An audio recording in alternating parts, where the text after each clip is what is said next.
Boa tarde, queridos e amados ouvintes da Rádio Catedral, querida e amada Rádio FM 106.7. Eu, Sônia Nascimento, âncora aqui do programa de Psicologia e Espiritualidade, que estamos juntos em todos os domingos, das 14 às 15 horas. Sempre com um convidado muito especial, aqui do meu lado direito, nos estúdios da rádio. Você que nos ouve, você pode nos conhecer também, sabe como? Até vindo aqui, se quiser, mas estamos no YouTube. Nosso programa está sendo gravado aqui pela Rádio Catedral, pela equipe de produção, e é disponibilizado no canal da rádio logo na próxima semana. Logo após o programa ser apresentado no domingo, durante essa semana o programa estará disponibilizado no canal da Rádio Catedral. Você pode também, querido ouvinte, entrar em contato com a gente, sugerir temas, assuntos, sugerir, inclusive, se quiser, o psicólogo também, porque muitos falam, eu gostei tanto daquele programa, eu queria que esse psicólogo voltasse mais. Pode nos recomendar, pode pedir, pode nos sugerir, que eu garanto que toda a equipe aqui da rádio fará o possível para atender. O nosso contato é por e-mail, viverbem@radiocatedral.com.br. E você já deve estar curioso ou curiosa para saber quem é o convidado de hoje. Vocês pediram e nós reforçamos o convite ao Dr. Luiz Paulo, ele que esteve num domingo recente aqui com a gente, ele que é da paróquia Santo Antônio da Pavuna, ele que tem consultório no Largo do Machado, na Tijuca, Niterói e Centro, e também atende online. Atende online, eu digo que o doutor Luiz tem um consultório itinerante. Se você precisar, vá lá, tem uma pessoa acamada, e não pode sair, mas precisa de psicoterapia, entre em contato com a gente, com o doutor Luiz, que certamente ele vai dar um jeitinho na agenda e vai. Boa tarde, doutor Luiz. Boa tarde, doutora Sônia. Boa tarde, amigos ouvintes da Rádio Catedral. Prazer imenso estar com vocês aqui mais uma vez. E se apresente um pouquinho, Luiz. Sei que você tem algumas especializações. Hoje o tema é muito a ver com um trabalho, um projeto que você tem. Mas fale do seu CRP. Isso, eu tenho o meu CRP Rio de Janeiro, 0513573.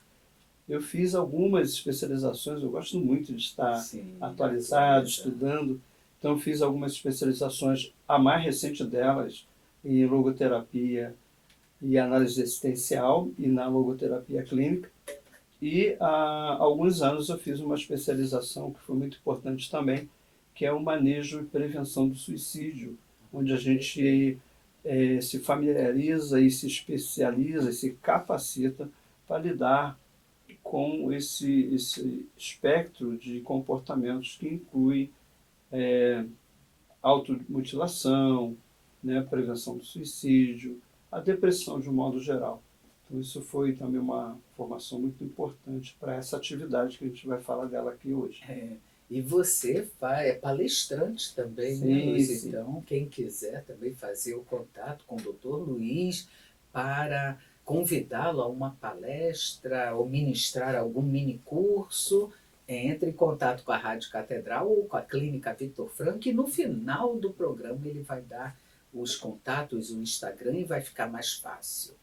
O tema de hoje, doutor Luiz, é saúde mental nas escolas. Como eu sei conheço o seu brilhante trabalho, gostaria que antes de iniciar com a primeira pergunta, o que é saúde mental, aborde um pouquinho esse projeto. Você tem um projeto nas escolas? Fala um Isso, pouquinho. nós estamos fazendo um projeto onde desenvolvemos a cada mês, durante o ano letivo, encontros, rodas de conversas, que foi iniciado primeiramente com a escola como um todo. Nós convocamos não só o corpo docente, professores, inspetores, a coordenação, os outros demais profissionais que trabalham no meio pedagógico, como a orientadora pedagógica.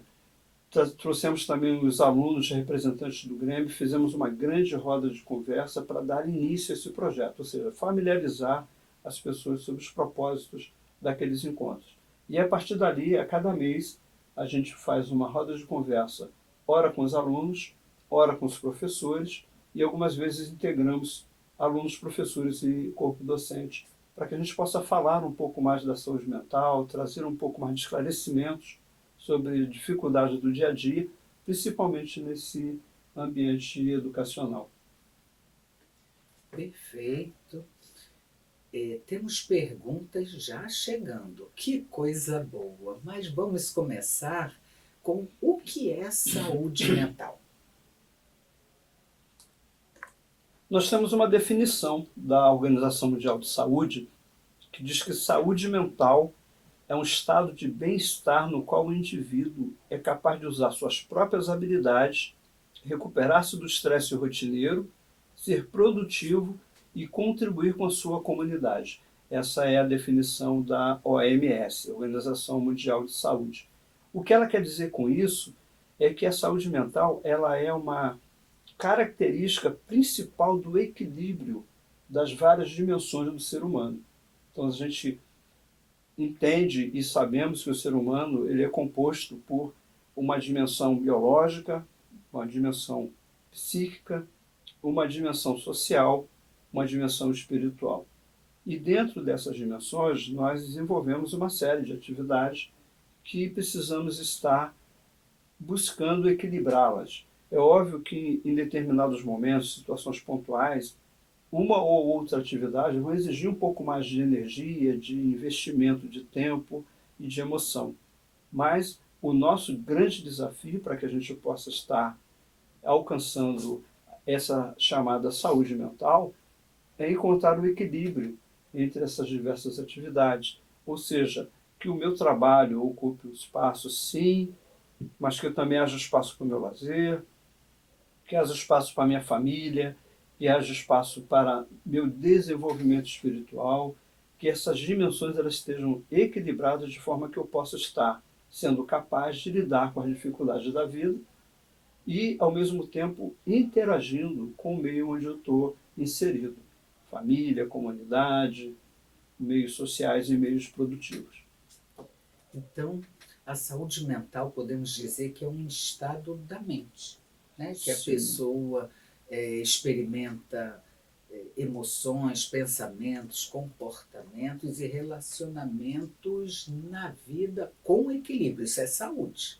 Perfeito. Saúde mental. Quando ela está comprometida, é que vai entrar os profissionais, os médicos e, claro, a saúde mental comprometida, ela se expressa e se expressa principalmente através do comportamento do indivíduo, da pessoa, do sujeito e que, de certa forma, os familiares, as pessoas mais próximas, reconhecem como sintomas que não está muito bem, né? Começa a haver esse desacordo, né, entre Sim. aquilo que se vive e o relacionamento com as demais pessoas. E esse desconforto começa a trazer umas sinalizações de que é necessária alguma intervenção. A pergunta que chega, doutor Luiz, é por que, muito interessante, por que devemos cuidar da nossa saúde mental? Pois é, a saúde mental, por essa integração do ser humano como um todo, nas suas diversas dimensões, ela é grande responsável pelo nosso equilíbrio. E quando a gente tem esse desequilíbrio da nossa saúde mental, a gente abre espaço para que algumas doenças se instalem. Nós temos, principalmente nos últimos tempos, uma identificação maior de pessoas apresentando sintomas, principalmente de depressão e de ansiedade. Parece que é o mal do século, vamos dizer assim.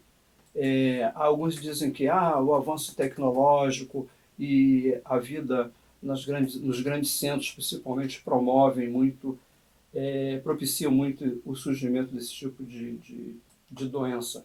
Tem sim isso, mas tem aí uma questão individual. Algumas pessoas que realmente apresentam alguma predisposição para esse tipo de doença, mas que também não cuidam, não fazem a prevenção da sua saúde mental. E com isso, abre espaço para que esses transtornos surjam e comecem a interferir na sua vida.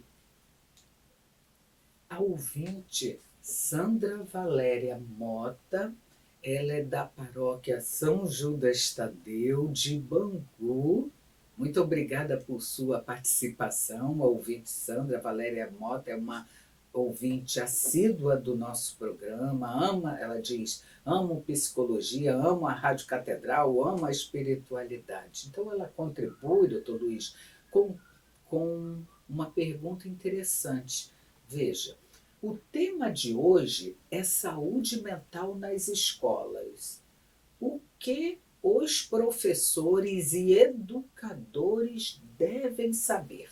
Interessante, porque muitas das vezes nós estamos trazendo essa reflexão para o âmbito familiar, mas se é saúde mental nas escolas, e o doutor Luiz que tem essa expertise, né, o que os professores devem saber sobre isso?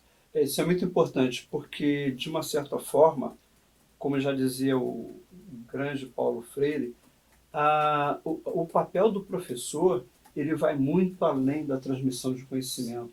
O professor ele também se torna um educador no momento em que ele também transmite valores. Ou seja, ele acaba sendo um fator preponderante na formação dessa personalidade, né, da criança, do adolescente, que está nesse seu processo de construção, de formação enquanto pessoa. E, ao mesmo tempo, o professor ele é diretamente afetado quando existe um comportamento, vamos dizer assim, desviante por parte dessa criança, desse adolescente, desse jovem. Então, é importante que o professor também esteja sendo assistido, também tendo o suporte para que ele possa lidar com essas realidades, porque acaba sendo um plus, né, na atividade dele. Ele, além de estar preocupado com conteúdo programático, com transmissão de conhecimento, correção de provas, estruturação da sua aula, planejamento de conteúdo de aula, ele está ali interagindo com esses jovens, com esses adolescentes, com essas crianças, e também sendo uma espécie de referência para a construção dessa personalidade. Então é importante que o professor também ele possa estar atento para fazer a leitura de alguns sinais que esses jovens vão apresentando ao longo do ano e ao longo dessa convivência, para que ele possa ajudar esses jovens no momento em que eles apresentem alguma dificuldade no seu comportamento, na sua inter-relação com os demais colegas. É muito interessante, né? A pergunta, o contexto também. Gostei muito dessa fala, doutor Luiz, quando você diz baseado, inspirado, digamos, num maravilhoso Paulo Freire, referencial. Então, que todos nós, quando se falam em professores, os professores têm muita responsabilidade, mas nós também, porque estamos inseridos nessa palavra educadores. Nós devemos estar atentos, sim, mas lembrarmos também que a criança, o jovem, o adulto também, mas basicamente a criança, já que estamos falando na escola, ela passa a maior parte da sua vida na escola, sim. Tem escolas que a criança entra às 7 e sai às 7. É integral. Então é muito comum hoje que os professores possam estar participando desses principais sintomas, de estarem atentos, que a própria instituição, e acredito que o seu trabalho, doutor Luiz, que vai até as escolas, possa levar essa atenção. para que pedagogos, educadores, professores, coordenadores, diretores, a instituição como um todo possam estar atentos a essa manifestação, a essa expressão da saúde mental, se ela vai bem ou não. Perfeito, é isso mesmo. Hoje estamos aqui com um convidado muito especial, que é o psicólogo clínico, Dr. Luiz Paulo, ele que é da Pavuna, mas tem consultório, mora da paróquia de lá, mas tem consultório aqui pertinho da rádio, atende também em Niterói, atende no centro, e tem expertise com o tema abordado, que está sendo abordado no programa de hoje, que é saúde mental nas escolas. Tem sido muito, digamos, evidenciado esse tema atualmente, vem afetando professores também, e nós convidamos esse especialista que já desenvolve um trabalho, é um trabalho itinerante, também tem escolas, né, já sendo trabalhadas, e ele está aberto também às palestras, né, porque precisamos, gente, quando a gente fala em palestra, não é só divulgar o profissional ou o trabalho, não é isso. O nosso foco maior é tocar em assuntos que não são tocados, e assuntos pertinentes e que podem ajudar, se houver conhecimento da instituição, ajudar a saúde mental de nossos menores e de maiores também. Então, a pergunta que chega é: quais os principais problemas de saúde mental, doutor Luiz, encontrados atualmente nas escolas? Nós temos duas grandes frentes que a gente encontra nesses últimos tempos, que são as manifestações de transtornos de depressão e de ansiedade. A gente sabe que hoje se fala muito do bullying, que traz aí muitos quadros de adoecimento de jovens, embora seja uma atividade comum, mas que ela acaba indo além da simples brincadeira. Na verdade, o bullying acaba sendo quase que uma tortura psicológica, e a gente tem trabalhado bastante a conscientização desses jovens, dos alunos, com relação a isso. E, decorrente desses quadros de depressão, a gente encontra alunos com atividades de automutilação, de ideação suicida, e isso traz uma preocupação muito grande, não só para as famílias desses jovens, mas principalmente para os professores que estão ali no dia a dia, que têm todo esse envolvimento, esse vínculo afetivo e emocional com os seus alunos. E é importante que a gente possa estar presente, fazendo esse trabalho de conscientização nas escolas, primeiro mostrando para os alunos que bullying não é brincadeira. A brincadeira ela é brincadeira quando ela diverte quem faz a brincadeira e diverte quem é o alvo da brincadeira. Se a pessoa que é alvo da brincadeira não está se divertindo, pelo contrário, ela está se sentindo agredida, está se sentindo ofendida, desvalorizada, isso é bullying. Isso vai trazer consequências para a saúde mental dessa pessoa. E com isso, o que a gente tem observado é que é necessária uma intervenção, um estar presente nas escolas, para que a gente possa fazer todo esse trabalho, não só de conscientização, mas também de suporte. Suporte para os alunos, suporte para os professores, para todo o corpo docente, para que eles também possam estar atuantes e identificar essas ocorrências dentro da escola. O bullying é algo que nos preocupa muito. Nós que atendemos em consultório recebemos adolescentes, jovens que até se recusam a irem para a escola, que têm sintomas, por exemplo, gastrointestinais, desenvolve o pânico. Então, tem alguns casos que são decorrentes do bullying. E esse tema precisa também ser mais trabalhado, maior divulgado por profissionais que têm essa expertise. Uma ouvinte, doutor Luiz, ela é de Irajá. Ela diz: eu sou ouvinte da Rádio Catedral, moro em Irajá, mas peço que meu nome não seja divulgado. Então, nós respeitamos e agradecemos a você, moradora de Irajá, e que é ouvinte do nosso programa e da nossa querida e amada Rádio Catedral. Ela pergunta qual é a origem. Qual é a origem de uma saúde mental comprometida em crianças? Assim, surpreendente, não no sentido positivo, mas nos surpreende mesmo. A criança precisa ser criança e, de repente, é afetada por um transtorno. O bullying, ela pergunta a origem, o bullying é um desses gatilhos. Se a criança ela sofre o bullying no ambiente escolar, ela vai ter a sua saúde mental comprometida. É isso mesmo, doutor Luiz? Tem uma série de fatores que vão influenciar nisso.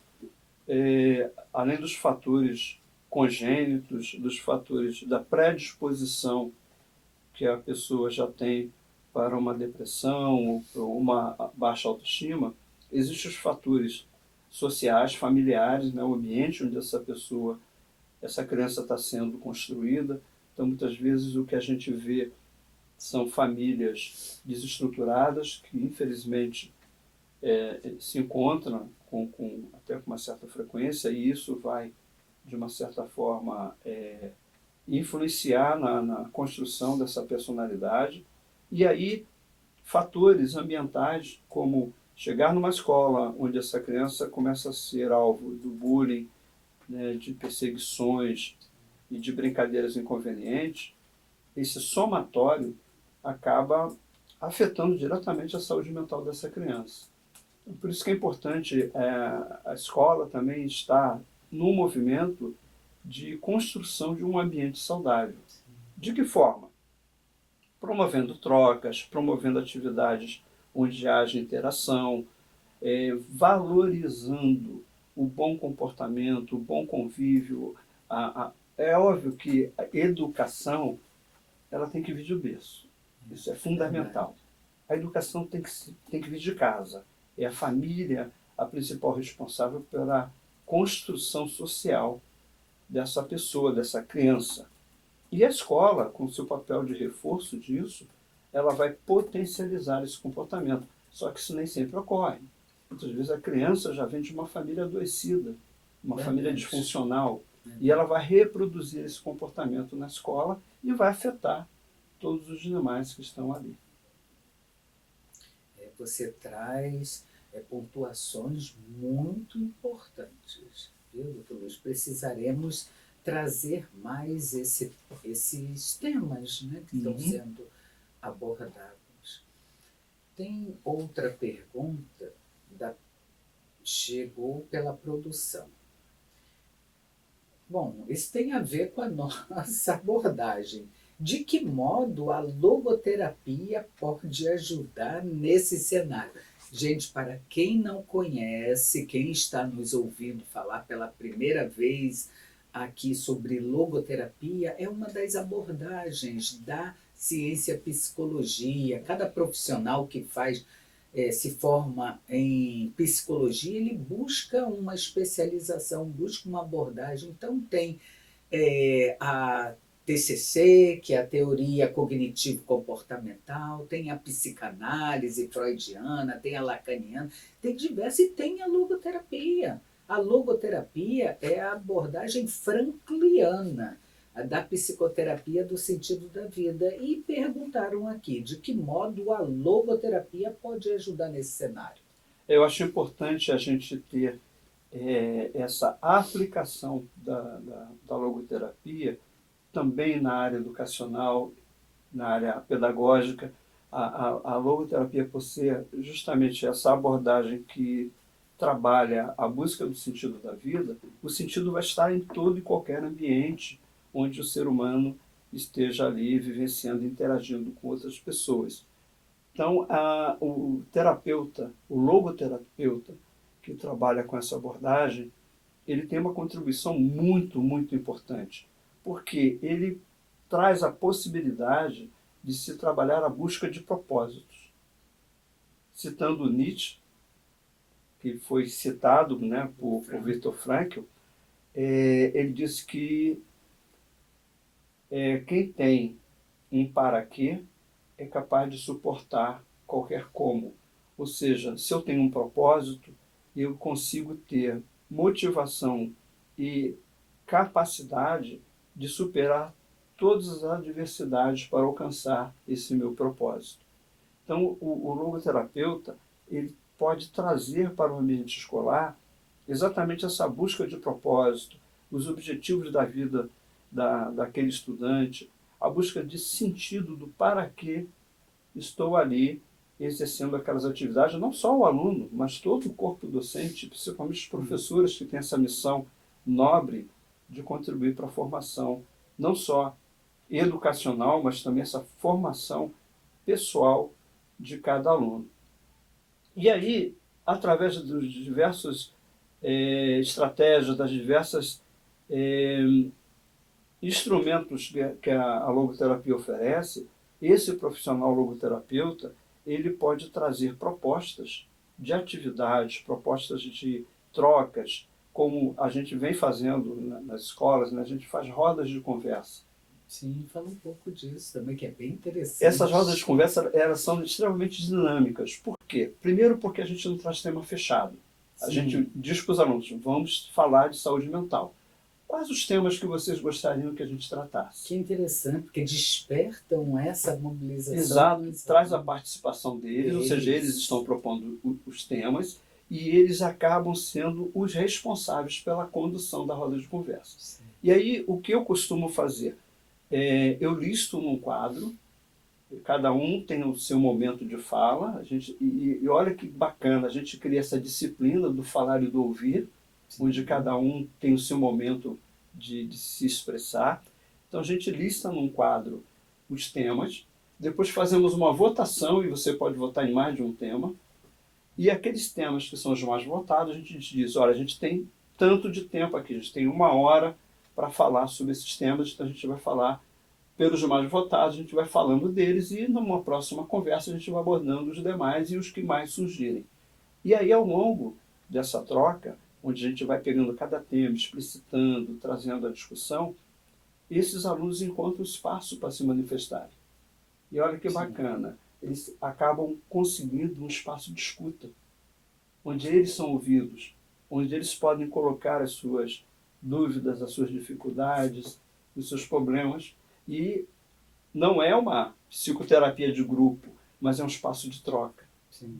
E aí a proposta é sempre perguntar para eles, sim, e como é que você acha que a gente pode conduzir isso? De que forma você pode encontrar uma solução para isso? E a gente vai direcionando, porque a gente também acredita, como logoterapeutas, que o diálogo socrático, ou seja, a solução do problema está no outro, está dentro dele, e que basta a gente procurar e provocar essa reflexão. Então a gente vai fazendo essa troca ao longo da roda de conversa. E é interessante porque no final a gente tem que controlar o tempo. Se deixar é o dia inteiro lá. E essa roda de conversa leva quanto tempo? Só para que nossos ouvintes também possam se situar, né? Sim, sim. A gente tem uma preocupação, doutora Sônia, com o tempo da escola, né? Então normalmente a gente utiliza 1 ou 2 tempos de aula, de acordo com a escola, de acordo com a estrutura da grade, a gente utiliza esses tempos de aula para poder conduzir a roda de conversa. Então, normalmente de 40 minutos a 1 hora a roda de conversa. E é um encontro só dentro desse trabalho que aborda a saúde mental? Eu achei muito interessante, devemos divulgar trabalhos assim. A gente faz um encontro por mês, a gente estipula um dia do mês. A escola normalmente propõe os dias possíveis que são mais adequados para a sua grade.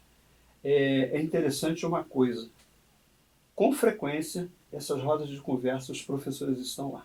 Isso é muito importante. Olha que bacana, né? Eles chegam, participam, ajudam a organizar rodas de conversa também, o que não impede que façamos também rodas de conversa específicas com os professores somente.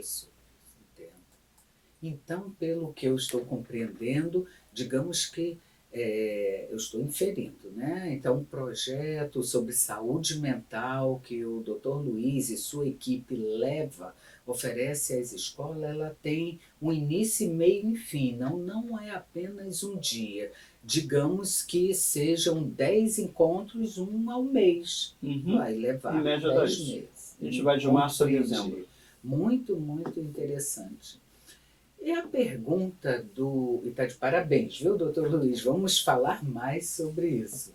A pergunta do ouvinte Paulo Roberto, que é de Vigário Geral, ele pergunta o seguinte: os professores e a gestão escolar precisariam de capacitação para lidar com possíveis casos? Muito importante isso. Sim. Tem a ver até com esse trabalho. Exato. Né? Nessa troca, principalmente com os professores, o que a gente observa é um certo desconforto, eu diria, e uma preocupação muito grande desses professores por se verem muitas vezes sem instrumentação para lidar com esses casos. Então, eles perguntam como é que a gente faz com um aluno que, por exemplo, está se automutilando? Como a gente faz com um aluno que a gente vê com um discurso de ideação suicida? Então é importante que a gente esteja presente para dar esse suporte, essa orientação aos professores, ao corpo docente de modo geral, coordenação, diretoria, para que eles possam estar minimamente capacitados e preparados para lidar com esses casos, mas principalmente identificar esses casos. E, por exemplo, você vê um aluno que chega de manga comprida na escola. Num calor tremendo que é o do... No Rio de Janeiro, de 45 graus à sombra. É minimamente estranho, Sim. Né?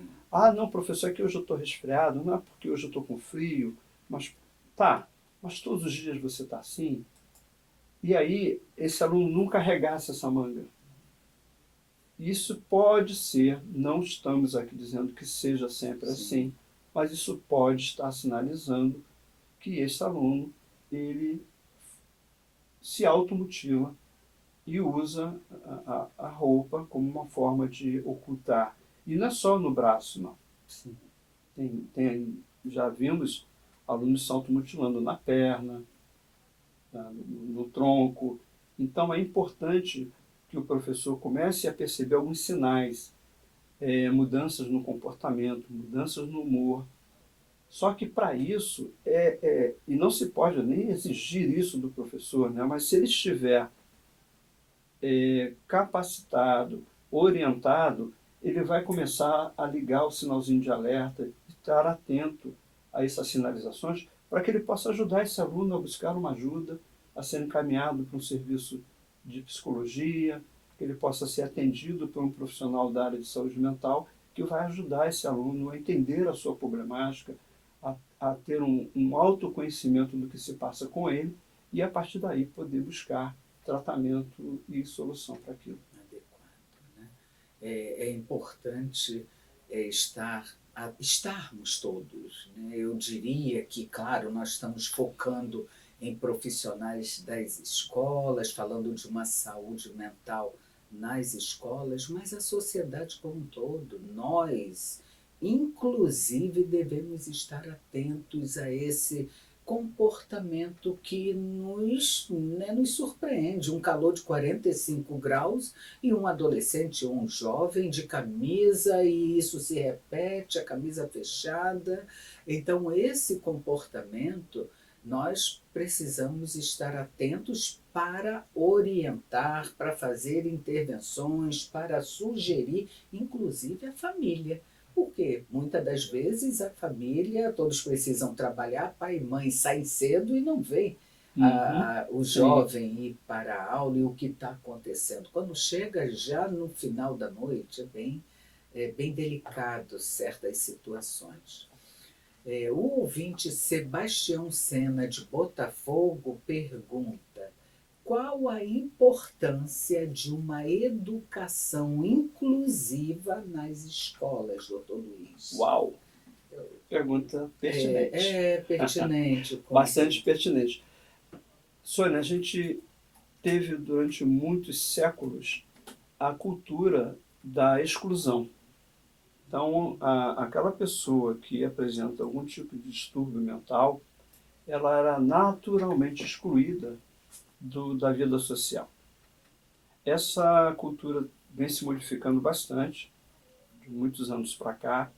Nós temos hoje várias turmas nas escolas com a cultura da inclusão, e aquela criança que apresenta algum tipo de distúrbio, algum tipo de doença mental, ela está sendo inserida nas escolas, nas turmas, e isso acaba sendo um ganho não só para essa criança que está sendo incluída, mas também para as demais, porque elas começam a ser educadas, orientadas e formadas para a não discriminação, para a aceitação, para o entendimento da diversidade. Então você vê hoje que muitos alunos com algum tipo de saúde mental, de problema mental ou problema físico, convivendo naturalmente no meio escolar. Precisaremos encerrar, não encerrar o programa, encerrar o bloco, gente. Vamos fazer um minutinho, mas esse tema ele vem ganhando espaço, essa educação inclusiva. E é muito importante que tenhamos em mente um planejamento pedagógico, incluindo fazendo menção, fazendo inclusão dessa educação inclusive. Neste domingo abençoado, que é o programa Viver Bem, que vai ao ar em todos os domingos, das 14 às 15 horas. Programa de psicologia e espiritualidade. E que é composto por nós psicólogos que fazemos parte do grupo de psicólogos da nossa arquidiocese, que é o nosso GPP, Grupo Plural de Psicólogos, que recentemente, no último 26 de março, fez a abertura das reuniões com o nosso pai espiritual, que é o bispo Dom Antônio Augusto, que celebrou uma missa lindíssima, emocionante, junto com um corpo de psicólogos da nossa arquidiocese. E sabe onde foi, gente? Aos pés do Cristo Redentor, na capela Nossa Senhora de Aparecida, lá em cima, no santuário Cristo Redentor. Foi abençoadamente maravilhoso. Fomos em torno de quase 60 psicólogos. O nosso grupo tem mais, mas alguns não puderam participar, mas foi um momento que vai ficar não somente na nossa memória, mas principalmente em nossos corações. E se você quiser saber mais, você ouvinte do nosso programa, quiser saber mais sobre o grupo que se reúne aqui na nossa arquidiocese, consulte o nosso Instagram, Psicólogos Católicos Arquirio, e seja um dos nossos convidados a nos ouvir. E hoje nós estamos aqui com um psicólogo que será o próximo palestrante. Agora, no final do mês 30 de abril, ele estará falando sobre um tema muito interessante, sobre orientação vocacional, profissional. Consulte a nossa agenda também, nós já temos todos os palestrantes e respectivos temas, e isso está publicado no nosso Instagram. Tendo dúvidas, pode ligar aqui para a Rádio Catedral, que estão habilitados, todos já preparadinhos para também caminhar ou dirimir qualquer dúvida sobre também o nosso grupo dos psicólogos que são católicos. Doutor Luiz, que está respondendo sobre saúde mental nas escolas. Respondeu ao ouvinte Sebastião, de Botafogo, que perguntou sobre a educação inclusiva. E outra pergunta que chegou da produção é a seguinte: qual é o benefício da inclusão nas escolas? são todos, né? Só tem benefício. Mas a pergunta, qual o benefício da inclusão social nas escolas? Olha que bacana, né? Uma criança que apresente qualquer tipo de deficiência, seja física ou mental, ela tem o seu direito garantido pela Constituição de acesso à educação e à saúde. E no momento em que as escolas fazem esse trabalho da inclusão, elas não estão só beneficiando a essa criança. Na verdade, é todo um contexto que se enriquece e se ganha muito com essa experiência da inclusão. É óbvio que essa criança passa a ser uma criança inserida socialmente, pedagogicamente nesse contexto. Os seus colegas de escola, de turma, passam a poder experimentar essa convivência, essa diversidade. A gente já viu aí diversos experimentos que mostram que a questão do preconceito, ela não nasce com a criança, ela é aprendida socialmente. A criança, ela não nasce com preconceito, ela não nasce com esse olhar da exclusão. Isso aí é uma construção social que acaba sendo internalizada. Então, essa experiência da inclusão, ela traz esse crescimento também para os demais alunos da escola.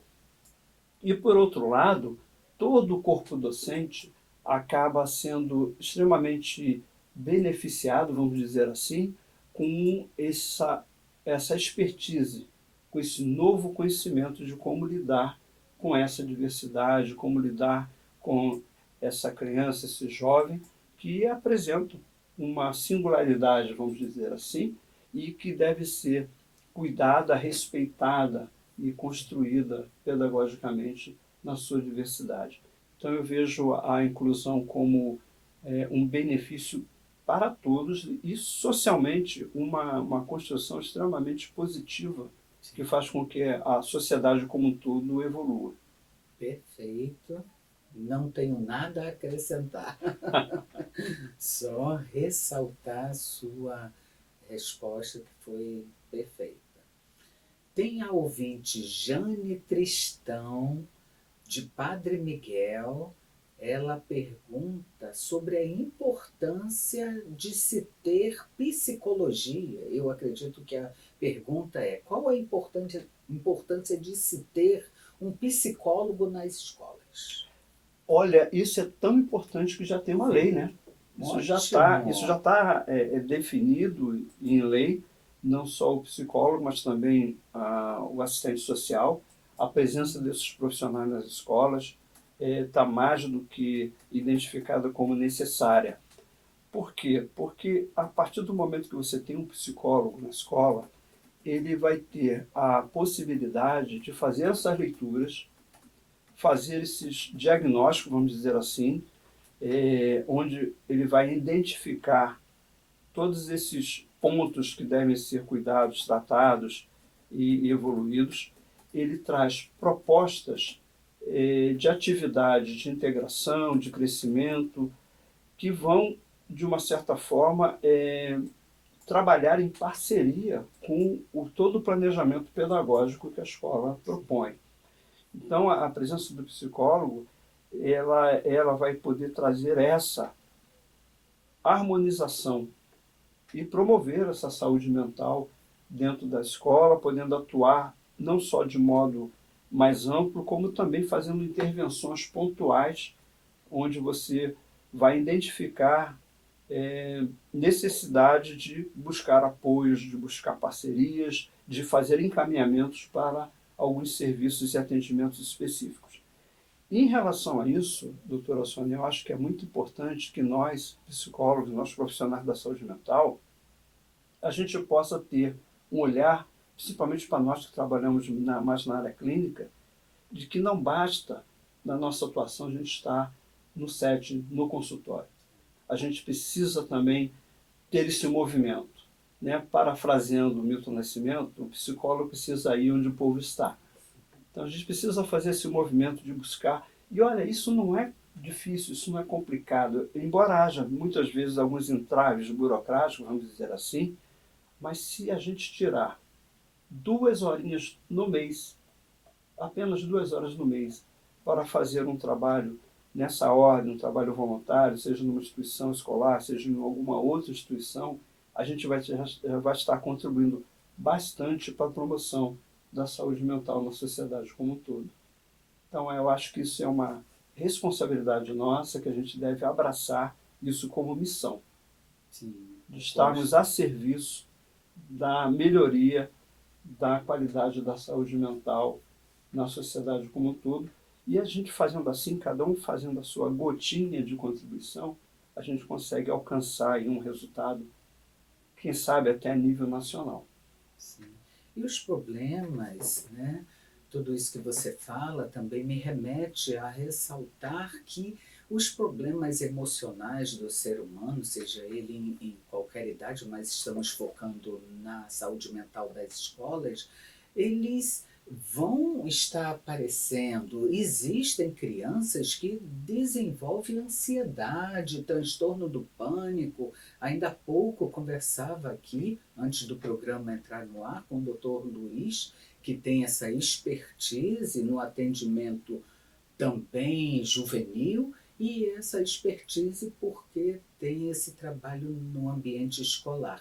Então, sintomas como depressão, ansiedade, síndrome do pânico, fobia, tudo isso será de fato apresentado através do comportamento da criança. Então, é importante da criança, do jovem, muitas das vezes a criança ela não verbaliza de uma forma adequada a seus pais, aos seus familiares, e vai sofrendo aquela pressão, digamos, do estresse de estar precisando conviver com aquilo até um ponto de ter um comprometimento maior. Então, o psicólogo na escola, ele vai ajudar nessa identificação do problema emocional. E que bom que já é lei, como o doutor Luiz bem colocou, que eu particularmente eu não lembrava, não sabia. É recente. É uma lei recente. Que bom também o assistente social.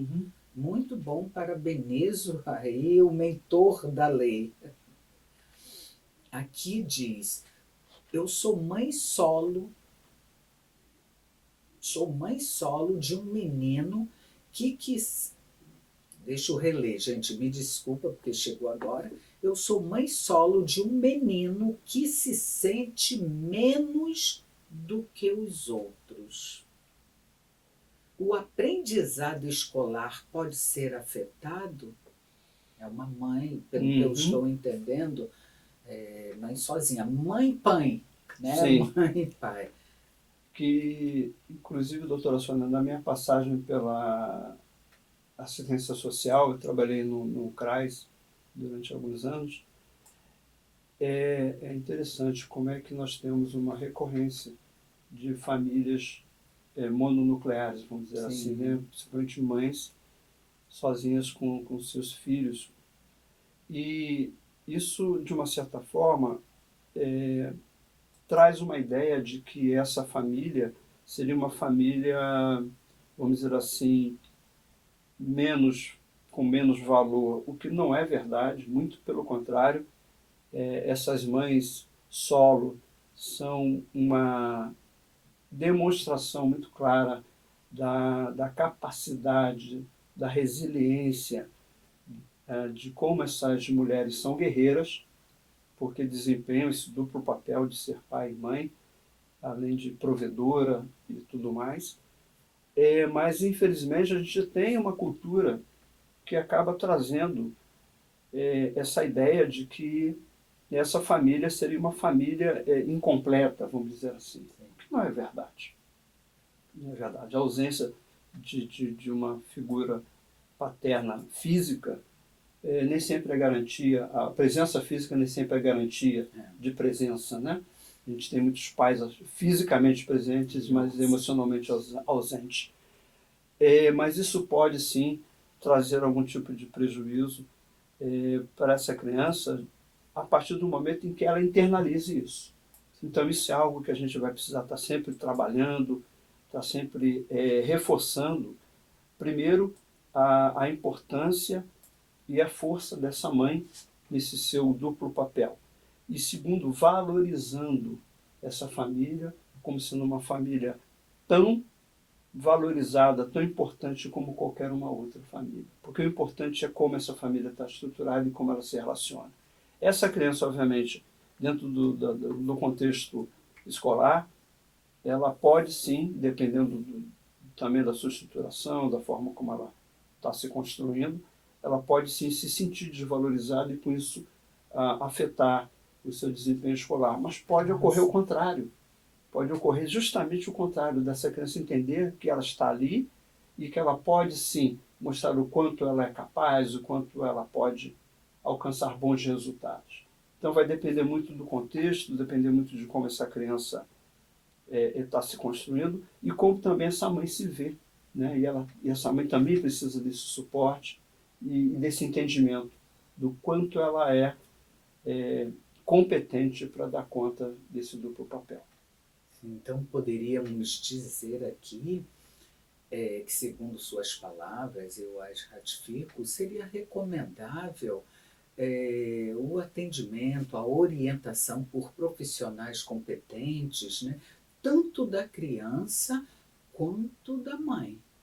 Né? Porque a criança ela pode ter uma virada assim, de chave e fazer dessa ausência paterna. Claro que a ausência paterna ela pode, se a criança, dependendo da maturidade psíquica, da maturidade biológica, da idade, ela pode gerar tristeza, como não. Pode ter uma virada de chave, como não. Mas será muito mais fácil se ela estiver acompanhada por um profissional. Por quê? Na convivência, nós somos seres da dimensão social, na convivência, a criança vai olhar, meu pai, né? E por mais que a mãe o diga, eu sou sua mãe, mas vai vir dia dos pais, a criança é ser humano. Ela é criança, mas ela sente, tem sentimentos, tem emoções. Então, com um profissional especializado, que é o profissional psicólogo, ela vai aprender como lidar melhor com essa ausência. E é sobre isso que o Dr. Luiz Paulo está falando. Gostei muito da pergunta, porque sim, precisamos reconhecer que pode o aprendizado escolar ser afetado, mas que, graças a Deus, nós temos profissionais e a produção está dizendo, terminou o programa, nós precisamos terminar, senão a gente se alonga, porque o tema é muito importante, muito interessante. Gente, eu vou dar a palavra ao Dr. Luiz Paulo, que tem um projeto, que já falou sobre o projeto de palestras e rodas de conversa sobre saúde mental nas escolas, e eu peço, em nome de toda a equipe da rádio, que o Dr. Luiz possa dar o seu contato e dar uma palavra a todos os nossos ouvintes. Pois não, quero agradecer à produção da Rádio Catedral pelo convite, agradecer aos ouvintes maravilhosos que nos seguem e nos acompanham nos programas dominicais aqui do programa Viver Bem. O meu contato é o celular 968015830 e eu estou também no Instagram, Luiz Paulo Dias Psi, Luiz com S. Estamos lá também com alguns conteúdos no Instagram. E dizer para as pessoas que nunca desistam de si mesmas, muito pelo contrário. Todos nós podemos encontrar sentido para nossas vidas, propósito para que a gente possa estar seguindo sempre adiante e nunca desistir da nossa construção enquanto seres humanos. Não deixem de ler, não deixem de estudar, não deixem de trabalhar e construir uma vida saudável do ponto de vista das dimensões para que a gente possa estar sempre com uma saúde mental em dia. Graças a Deus.